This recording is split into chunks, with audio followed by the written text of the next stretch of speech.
जय हिंद साथियों, हमारे परिवार बिहारी क्लासेस में आपका शुभ स्वागत है। तो आज 17 मई एसएससी एमटीएस के तीनों शिफ्टों का एग्जाम समाप्त हो चुका है। दोस्तों, हमारे इस वीडियो में तीनों शिफ्टों के जीके के बिल्कुल रियल और ऑथेंटिक 100% सवाल मिलेंगे, जो कि काफ़ी मेहनत के द्वारा लाया जाता है। आप इस चैनल को सब्सक्राइब कर लें, क्योंकि इस वीडियो को बनाने में काफ़ी मेहनत लगता है। दोस्तों, आप हमारे इस वीडियो को देखकर आने वाले शिफ्टों में अपने स्कोर को बूस्ट कर सकते हैं। तो पहला सवाल फर्स्ट शिफ्ट में पूछा गया दोस्तों, one line is not enough पुस्तक के लेखक कौन है? तो इस पुस्तक के लेखक one life is not enough पुस्तक के लेखक के नटवर सिंह है।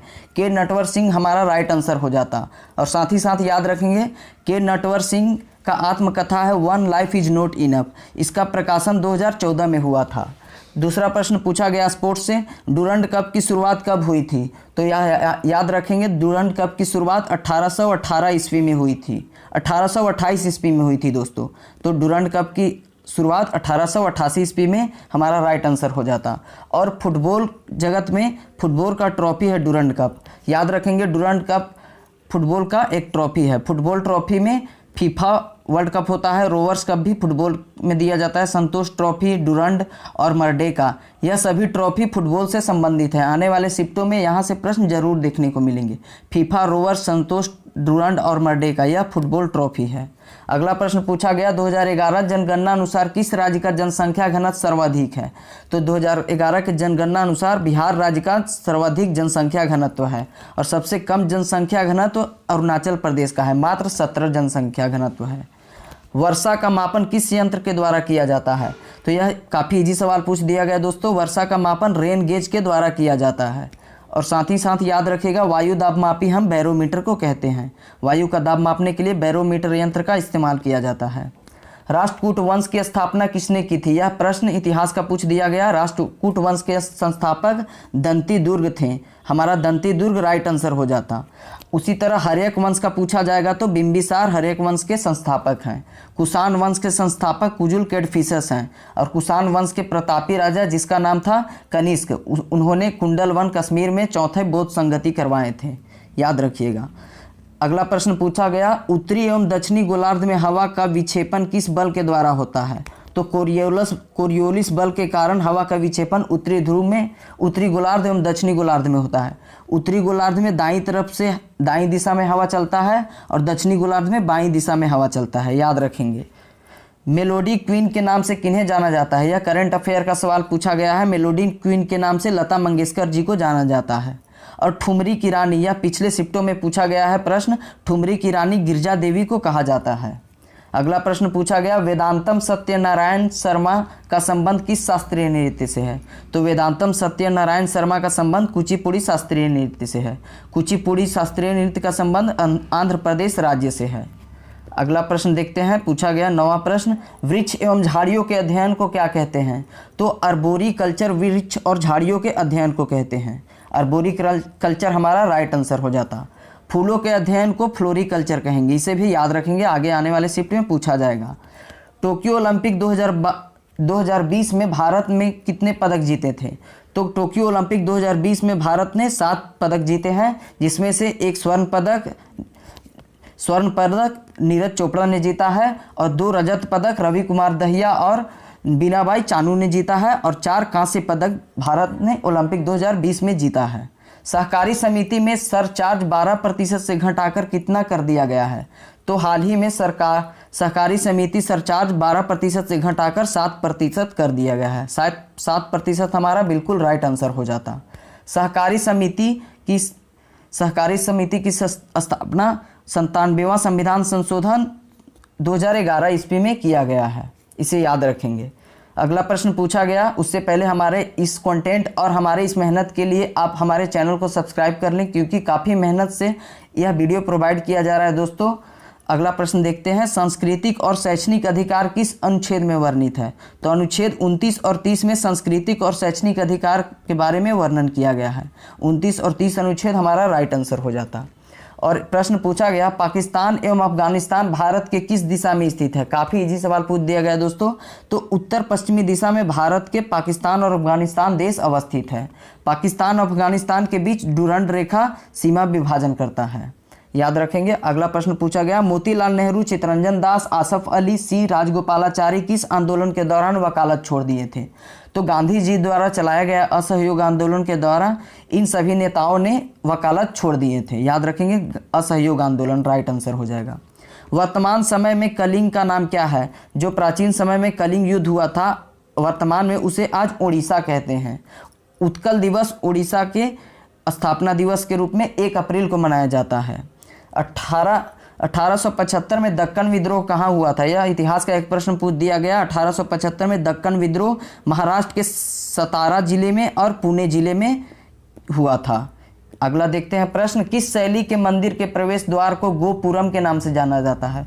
तो गोपुरम प्रवेश द्वार द्रविड़ शैली के मंदिरों को कहा जाता है।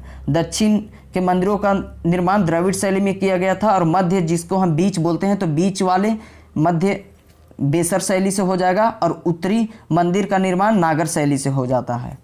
National institute of Kathak dance कहाँ स्थित है? तो नई दिल्ली में national institute of Kathak dance academy स्थित है। कथक उत्तर प्रदेश का शास्त्रीय नृत्य है, जिसके पंडित बिरजू महाराज वहाँ के नर्तक थे। उगादी पर्व किस महीने में मनाया जाता है? यह प्रश्न पूछ दिया गया, करंट अफेयर का है। उगादी पर्व चैत्र महीने में मनाया जाता है। यह आंध्र प्रदेश और तेलंगाना और कर्नाटक राज्यों में मनाया जाने वाला एक नववार्षिक पर्व है। किस सिंचाई विधि में पौधे को बूंद बूंद पानी मिलता है? तो ड्रिप सिंचाई विधि द्वारा पौधे को बूंद बूंद पानी मिलता है। याद रखेंगे। अगला प्रश्न पूछ दिया गया, वह माध्यम जो प्रकाश को गुजरने देता है परंतु उसका स्पष्ट चित्र नहीं बनता है। यह फिजिक्स का एक प्रश्न है।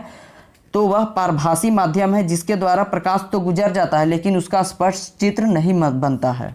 अगला प्रश्न पूछा गया, वह प्रक्रिया जिसमें पौधे रंध्रों द्वारा अपना जल को वाष्प के रूप में निकालते हैं। तो वाष्पोत्सर्जन क्रिया के द्वारा पौधे रंध्रों के द्वारा अपने जल को वाष्प के रूप में निकालते हैं। वाष्पोत्सर्जन हमारा बिल्कुल राइट आंसर हो जाएगा। 23वां प्रश्न पूछा गया, किसके नाम पर 15 सितंबर को इंजीनियर दिवस मनाया जाता है? तो भारत में एम विश्वेश्वरैया के जन्म दिवस के अवसर पर 15 सितंबर को इंजीनियर दिवस मनाया जाता है। एम विश्वेश्वरैया को भारत के प्रथम इंजीनियर कहा जाता है। पहल योजना का संबंध किससे है? तो पहल योजना का संबंध एलपीजी सब्सिडी से है। एलपीजी सब्सिडी हमारा राइट आंसर हो जाता। जो साथियों एलपीजी सब्सिडी किए हैं उनका राइट हो जाएगा। दूसरे शिफ्ट का प्रश्न अब यहाँ से देखने को मिलेंगे दोस्तों। कुमारी कमला देवी किस शास्त्रीय नृत्य से संबंधित है? तो कुमारी कमला देवी का संबंध कथक नृत्य से संबंधित है। उन्हें 1970 में पद्म भूषण से सम्मानित किया गया। यह प्रश्न कल भी पूछा गया था, कुमारी कमला देवी को कब पद्म भूषण दिया गया? तो 1970 में, और उनका संबंध कथक नृत्य से है। अगला प्रश्न पूछा गया, दीपक मजुमदार को संगीत नाटक एकेडमी अवार्ड कब दिया गया? तो दीपक मजुमदार संगीत नाटक एकेडमी 2018 को दिया गया था। अन्नपूर्णा देवी किस वाद्य यंत्र से संबंधित है? तो यह प्रश्न पूछा गया, सुरबहार से अन्नपूर्णा देवी का संबंध है। सुरबहार वाद्य यंत्र है, उसका संबंध अन्नपूर्णा देवी से है। उस्ताद बिस्मिल्लाह खां शहनाई वादक थे। अगला प्रश्न पूछा गया, मेडिसिन का 2022 में नोबेल प्राइज किसे दिया गया? तो श्वेते पाबो को मेडिसिन का 2022 का नोबेल प्राइज दिया गया। श्वेते पाबो राइट आंसर हो जाता है दोस्तों। अगला प्रश्न देखते हैं, 2022 अंतर्राष्ट्रीय योगा दिवस का थीम क्या था? तो योगा फॉर ह्यूमैनिटी 2022 का योगा दिवस का थीम था और योगा दिवस 2015 से मनाया जा रहा है। अंतर्राष्ट्रीय योगा दिवस 21 जून को मनाया जाता है। इसे याद रखेंगे, आने वाले शिफ्टों में जरूर यहाँ से प्रश्न पूछा जाएगा। 2023-24 में भारत का सांकेतिक जीडीपी कितना प्रतिशत बढ़ाने का अनुमान लगाया गया है? तो 10.5%, 10.5% भारत का जीडीपी का प्रतिशत बढ़ने का अनुमान लगाया गया है। 31वां प्रश्न देख लेते हैं। ये सेकंड शिफ्ट का सभी प्रश्न है दोस्तों। मध्यस्थता विधेयक 2021 के अनुसार मध्यस्थता की कार्यवाही को कितने दिनों तक बढ़ाया जा सकता है?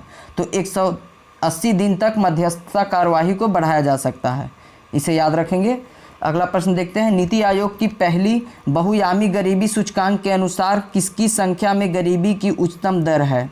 तो सबसे ज़्यादा गरीबी का दर है बिहार में, उसके बाद झारखंड में और उत्तर प्रदेश में गरीबी का दर सर्वाधिक है। अगला प्रश्न देखते हैं, जूल का ऊष्मीय ऊर्जा नियम संबंधित है। यह प्रश्न सेकंड शिफ्ट में पूछा गया। तो जूल का ऊष्मीय ऊर्जा का नियम है प्रथम नियम से और शून्य ताप का नियम बोलते हैं, और प्रथम ऊष्मा का नियम बोलते हैं, और द्वितीय ऊर्जा का नियम बोलते हैं। तो शून्यवान नियम पूछा जाएगा तो ताप हमारा राइट आंसर हो जाएगा, और ऊर्जा का प्रथम नियम पूछा जाएगा तो ऊष्मा हो जाएगा, और द्वितीय नियम पूछा जाएगा तो ऊर्जा हो जाएगा। पेड़ पौधे के हरे भाग को क्या कहते हैं? तो पेड़ पौधे के हरे भाग को क्लोरोफिल कहा जाता है। क्लोरोफिल के कारण ही पौधे का हरा रंग होता है। कंचनजंगा राष्ट्रीय उद्यान किस राज्य में स्थित है? तो सिक्किम राज्य में कंचनजंगा राष्ट्रीय उद्यान स्थित है, और 2016 में कंचनजंगा को यूनेस्को विश्व धरोहर में शामिल किया गया। यह प्रश्न पूछा जा सकता है। सिक्किम हमारा राइट आंसर हो जाता है दोस्तों। वधावन पोर्ट कहाँ स्थित है? तो यह काफ़ी इजी सवाल, वधावन पोर्ट महाराष्ट्र राज्य में स्थित है। यह स्टैटिक जीके का एक प्रश्न था। वर्ष मौसमी परिवर्तन को क्या कहा जाता है? तो वर्ष मौसमी परिवर्तन को मानसून कहा जाता है। मानसून हमारा बिल्कुल राइट आंसर हो जाता। कुइपर बेल्ट किस ग्रह के चारों ओर फैला हुआ है? यह एक भूगोल का प्रश्न है। कुइपर बेल्ट वरुण ग्रह के चारों ओर फैला हुआ है, और शूद्र बेल्ट जो है मंगल और बृहस्पति ग्रह के बीच पाया जाता है। खजुराहो किस राज्य में स्थित है? तो मध्य प्रदेश राज्य में खजुराहो स्थित है।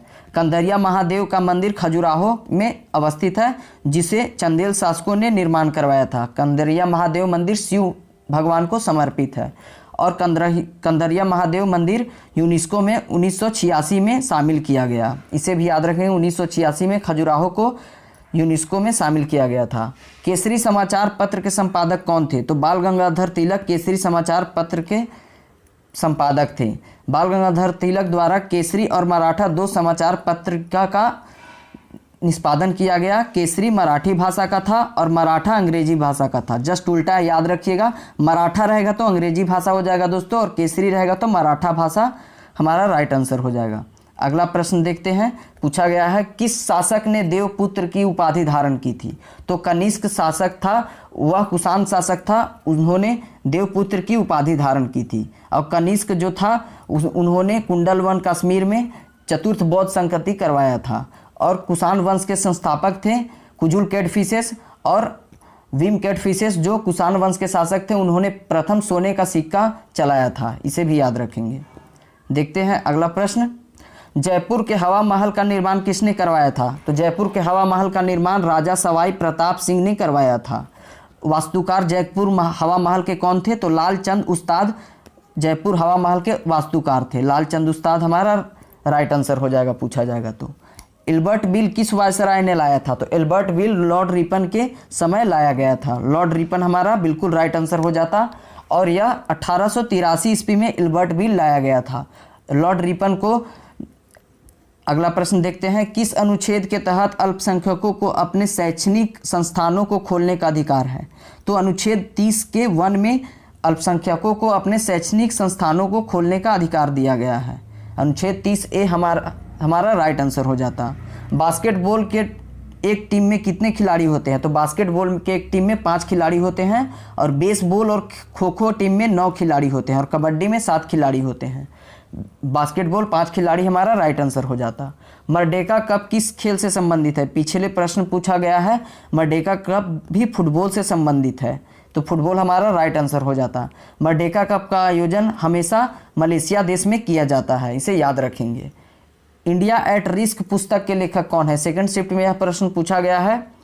इंडिया एट रिस्क पुस्तक के लेखक जसवंत सिंह है। हमारा जसवंत सिंह बिल्कुल राइट आंसर हो जाता। भारत के प्रथम जनगणना कब हुआ था? भारत में प्रथम जनगणना 1872 में लॉर्ड मेयो के कार्यकाल में हुआ था, और नियमित जनगणना अगर पूछा जाएगा तो 1881 में लॉर्ड रिपन के कार्यकाल में हुआ था दोस्तों। अगला प्रश्न देखते हैं। कौन सा भारतीय दर्शन का भाग नहीं है? इसका हमें सटीक आंसर नहीं मिल पाया है दोस्तों, इसके ऑप्शन के अनुसार इसका राइट आंसर हो जाता। अगला प्रश्न देखते हैं। भारतीय राष्ट्रीय कांग्रेस का विभाजन कब हुआ था? तो 1907 के सूरत अधिवेशन में भारतीय राष्ट्रीय कांग्रेस का नरम दल और गरम दल में विभाजन हो गया था, और 1907 के कांग्रेस अधिवेशन की अध्यक्षता रास बिहारी घोष कर रहे थे। और जब 1916 में यह कांग्रेस 2 विभाजन हुआ था, वह एक दूसरे के साथ मिल गए थे 1916 ईस्वी में। शीतकालीन बीजिंग ओलंपिक 2022 किस माह में आयोजित किया गया? तो 4 फरवरी से लेकर 20 फरवरी तक शीतकालीन बीजिंग ओलंपिक हुआ था, तो फरवरी माह हमारा राइट आंसर हो जाता। 76वें स्वतंत्रता दिवस किस वर्ष मनाया गया? तो यह सभी प्रश्न थर्ड शिफ्ट के हैं। तो 76वें स्वतंत्रता दिवस 15 अगस्त 2022 में मनाया गया था। 2022 हमारा बिल्कुल राइट आंसर हो जाता है दोस्तों। अगला प्रश्न देखते हैं थर्ड शिफ्ट का। 2011 जनगणना अनुसार भारत का जनसंख्या घनत्व कितना है? तो 382 व्यक्ति प्रति वर्ग किलोमीटर भारत की जनसंख्या घनत्व है। 382 हमारा बिल्कुल राइट आंसर हो जाता। अगला प्रश्न पूछा गया था ब्रह्म समाज के संस्थापक कौन थे? तो यह काफ़ी इजी सवाल पूछ दिया गया। तो राजा राम मोहन राय ब्रह्म समाज के संस्थापक थे। ब्रह्म समाज की स्थापना 1828 ईस्वी में राजा राम मोहन द्वारा किया गया था। अनुच्छेद 23-24 का संबंध किससे है? तो अनुच्छेद 23-24 का संबंध शोषण के खिलाफ अधिकार से संबंधित है। अनुच्छेद 23-24 का संबंध। भारत का दूसरा सर्वाधिक जनसंख्या वाला राज्य कौन सा है? तो महाराष्ट्र दूसरा सबसे बड़ा जनसंख्या रखने वाला राज्य है। उत्तर प्रदेश प्रथम स्थान पे आ जाएगा। और क्षेत्रफल में पूछा जाएगा तो राजस्थान प्रथम स्थान पे आएगा। हिमालय किस प्रकार का पर्वत है? यह प्रश्न पूछा गया है। तो हिमालय नवीन वलित पर्वत का एक उदाहरण है। मेजर ध्यानचंद किस खेल से संबंधित है? तो हॉकी के जादूगर मेजर ध्यानचंद को कहा जाता है। 29 अगस्त को खेल दिवस मेजर ध्यानचंद के जन्म दिवस के उपलक्ष्य में मनाया जाता है। 29 अगस्त को राष्ट्रीय खेल दिवस मनाया जाता है। इसे भी याद रखेंगे दोस्तों। अगला प्रश्न पूछा गया रेगुर मिट्टी किस मिट्टी को कहते हैं? तो काली मिट्टी को रेगुर मिट्टी कहते हैं। और जलोढ़ मिट्टी के प्रकार हैं बांगर और खादर। इसे भी याद रखेंगे। कोशिका के अध्ययन को क्या कहा जाता है? यह प्रश्न पूछ दिया गया। तो कोशिका के अध्ययन को साइटोलॉजी कहा जाता है। साइटोलॉजी हमारा बिल्कुल राइट आंसर हो जाता। अगला प्रश्न देखते हैं ज्वालामुखी के उद्गार से क्या निकलता है? तो लावा ज्वालामुखी के उद्गार से निकलता है। लावा हमारा राइट आंसर हो जाता दोस्तों। तीनों सेना के चीफ कौन होते हैं? तो भारत के राष्ट्रपति जो होते हैं वह तीनों सेना के चीफ होते हैं। हाल ही में भारत के राष्ट्रपति कौन है? द्रौपदी मुर्मू जी, जो कि एक आदिवासी महिला हैं। 63वां प्रश्न देखते हैं आयुष्मान भारत योजना किस मंत्रालय के अंतर्गत कार्य करता है? तो आयुष्मान भारत योजना स्वास्थ्य और परिवार कल्याण मंत्रालय के अंतर्गत कार्य करता है। तो हमारा राइट आंसर स्वास्थ्य और परिवार कल्याण मंत्रालय हो जाता। अनुच्छेद 370 का संबंध किस राज्य से है? तो जम्मू कश्मीर राज्य से 370 का संबंध है, जो कि 2019 में हटा दिया गया है। कौन सा नृत्य राजस्थान से संबंधित है? तो ऑप्शन में घूमर था। तो घूमर हमारा राइट आंसर राजस्थान से संबंधित है। पानीपत की तृतीय युद्ध कब हुई थी? यह प्रश्न पूछा गया, जो कि काफ़ी इजी सवाल है दोस्तों। 1761 में पानीपत की तृतीय युद्ध हुई थी।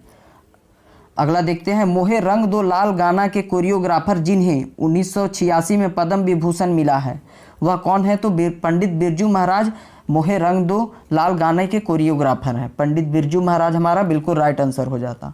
लॉन्ग वॉक टू फ्रीडम किसकी आत्मकथा है? तो नेल्सन मंडेला जी की लॉन्ग वॉक टू फ्रीडम आत्मकथा है। अगला प्रश्न देखते हैं जाकिर हुसैन किस वाद्य यंत्र से संबंधित है? तो तबला बजाने के लिए उस्ताद जाकिर हुसैन संबंधित हैं। तो तबला हमारा बिल्कुल राइट आंसर हो जाएगा।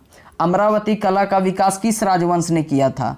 तो अमरावती कला का विकास सातवाहन वंश ने किया था। सातवाहन वंश के संस्थापक सिमुक थे। इसे भी ध्यान रखेंगे। आने वाले सभी शिफ्टों में यहाँ से प्रश्न जरूर देखने को मिलेंगे दोस्तों, इसलिए इस वीडियो को पुनः देखें। हमारे पुराने वीडियो को देखकर जाने के बाद आपके सभी आने वाले शिफ्टों में ज़रूर लाभ होगी, इसलिए उस वीडियो को देखकर आप जाएं और हमारे इस चैनल को सब्सक्राइब कर लें। धन्यवाद।